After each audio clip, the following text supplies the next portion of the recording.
You've probably heard of virtue signalling. It's, I think, the act of doing anything that makes you feel like a good person or makes you look like a good person to other people that actually doesn't do anything virtuous in the world. It's the pretense of being virtuous without having to actually put any effort into doing anything helpful or even engaging intellectually with what you're saying or what you're doing. In this video I'd like to talk about the new kind of virtue signalling that I've seen that is associated with those who consider themselves red-pilled. I'm calling it red pill signalling. This is the first time that I can tell that anyone has put red pill signalling, those three words, in a phrase together. I've searched on Google for it and not a single person has ever said it, so you heard it here first. Obviously, normally virtue signalling is displaying the virtue of being a good person, often being caring towards others, caring about important events in the news. One example of virtue signalling that comes to mind immediately is the French flag that people put over their Facebook profile pictures to show that they were appalled by the Paris attacks last year. Of course, there's nothing actually wrong with showing that you care about the victims of a terrorist attack. It effectively does no harm, but I think that the important thing is that people realise that it doesn't actually do any good either. To align yourself with something that is so obvious as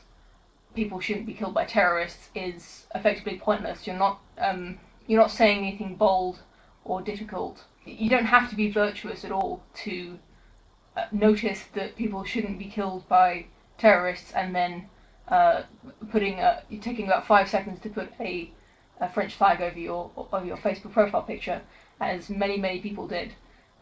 Many people I know did, people I love, and I don't think they're bad people for doing it. I just think it didn't really help anyone. The form of red pill signalling is not showing yourself to be a good person or a caring person, but showing yourself to be a smart person or a person who's awake and aware of what's going on. The red pill is an expression that's used to describe a collection of information that makes up a narrative that challenges the mainstream narrative. For example, the MGTOW narrative that I talked about in my last video. The red pill analogy, of course, comes from Neo in the Matrix, who is offered the choice between a blue pill and a red pill. If he takes the blue pill, he'll go back to being effectively asleep in the dream world that he thought was real up to that point. Or if he takes the red pill, he can wake up and live this sort of challenging life of fighting against the system and trying to rescue the rest of the sleeping world, which I think is actually a perfect analogy of how the red pill people see themselves. They ingest this package of information and facts and statistics and interpretations of these facts, and it doesn't require that you make any effort to intellectually engage with these things. All you have to do is listen to what someone is telling you, usually on YouTube or on an internet forum. You just have to listen, take it all in, believe all of it, and you are now red-pilled. And what many red-pilled people do is to go online and try to convince blue-pilled people of the narrative that they themselves have just learned. And the reason they're doing that is exactly like I was just saying with virtue signalling, is to feel like a good person. They feel like Neo in the Matrix. They feel like they're passing on this essential, mind-blowing, life-changing information onto people who are asleep and unaware of what is going on. The most important thing to remember is that it doesn't matter if the information is correct or incorrect. The important part is that the people who are saying it don't even know if it's incorrect or correct. They haven't thought about it at all. They're just repeating what they have heard other people say. And I think that is actually much more dangerous than the classic form of virtue signalling that I just demonstrated. I think red pill signalling is actually much more dangerous than the regular virtue signalling that I was just mentioning. Although they're both kind of related in this way, they're pushing a narrative, they're pushing this information, and they haven't put any effort into it. They haven't done anything difficult or challenging. Most people who talk about being red-pilled online are completely anonymous. They're not risking anything. They haven't done anything difficult. They haven't done any of their own research. They're just parroting what someone else has said to them. The internet is the perfect place for virtue signalling, either classic virtue signalling or red pill signalling that I've just been talking about, because it is so easy to just share information with lots of people. Virtue signalling became very popular, I think, on Facebook and Twitter because you can post something as simple as "my thoughts and prayers go out to the victims of this terror attack," and of course you get the immediate reward of other people liking either your tweet or your Facebook status. You've put something out, I'm not accusing anyone of not really caring about the terrorist attack. They've just put this out there because they're sharing how they're feeling, and that's fine because Facebook and Twitter and social media is for sharing how you feel.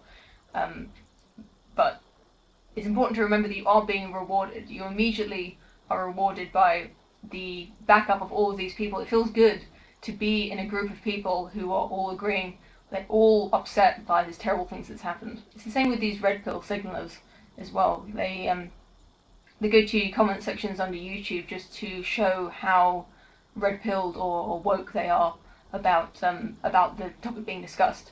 And of course they are also being upvoted tremendously. The difference is that they often get a lot of pushback for it.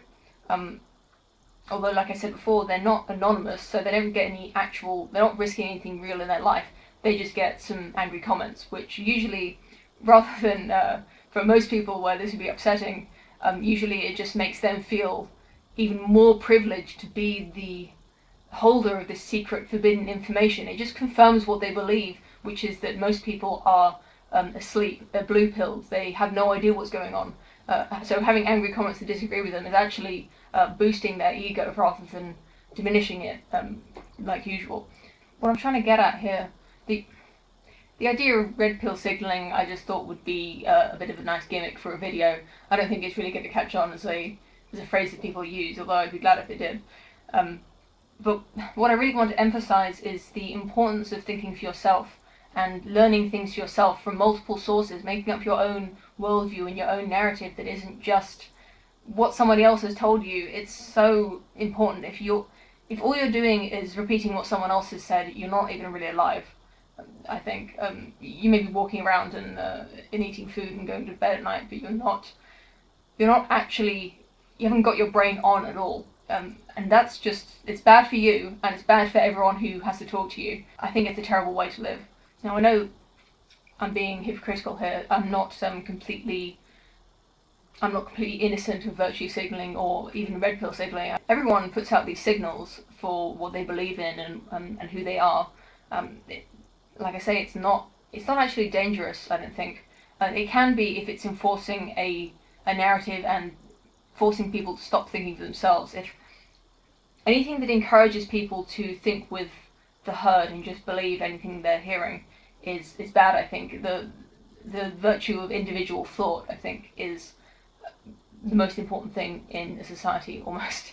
The ability for every single person to make up their own mind on something is important for democracy. It's important for living their own lives happily, and it's important for making the people in their lives happy. Either way, if you suspect yourself or a loved one of virtue signalling or red pill signalling, it's the most important thing, I think, is not just to think for yourself, but also to do something that matters rather than just saying things. Saying things, of course, is helpful. That's what I'm doing right now. I would be a hypocrite to say that saying things does nothing. I think that the most important thing about my channel is what it's doing to me. I'm becoming smarter and a better person for it, I think, from engaging with those commenters who sort of help me think through what I'm saying, and just the act of saying it out loud and having to write notes on what I'm thinking and then editing it later into a comprehensible argument or video or vlog, slightly comprehensible at least. I think starting a vlog has been really helpful for me, and I don't suggest that everyone does it. It's not for everyone, I don't think, but I still think the idea of finding out what's really important to you and researching that, and if it's a charity or a cause, donate to that, and if it's an idea or a concept, try and spread that, but don't spread what someone else has told you, spread what you think, and be willing to change your mind if someone says anything clever to contradict you. If you're proved wrong, be willing to change your mind. I mean, I don't want to get preachy here, but it's so important just for your own individual happiness, I think, to be your own person and make your own choices and make up your own mind. I'll just do a bit of housekeeping to finish up with. First of all, I've got a debate lined up with a MGTOW called DDJ of Misandry Today, who you might have heard of. Secondly, I would like to recommend a new channel to you, and I'd like to recommend my friend Louis Lacaille, who has a channel to you. I'll leave a link to his recent video in the description about the Icelandic pay gap, and I hope that you'll go and watch his video because he's a smart guy, and I've got to know him through YouTube, through my channel. He reached out to me to talk about some ideas, and he's got a good head on his shoulders, I think. And lastly, what do you think about my new setup? I've got the same camera, the same microphone, but now I've got a tripod, and I've got my bookcase behind me with my books along the top, with some of my anime figurines and dinosaurs, and my husband's books along the bottom. So if you spot anything down here, I haven't read any of it, don't ask me. I only know about these books. Yeah, if you were one of the people who complain about wobbly video, then I hope this satisfies your issues. Sorry, the camera and audio aren't any better than they were, but I'm doing my best and making incremental improvements. As always, please leave your comments about what you think about what I said. I'm pretty interested to hear what you have to say about this one. Thank you for watching and have a good day.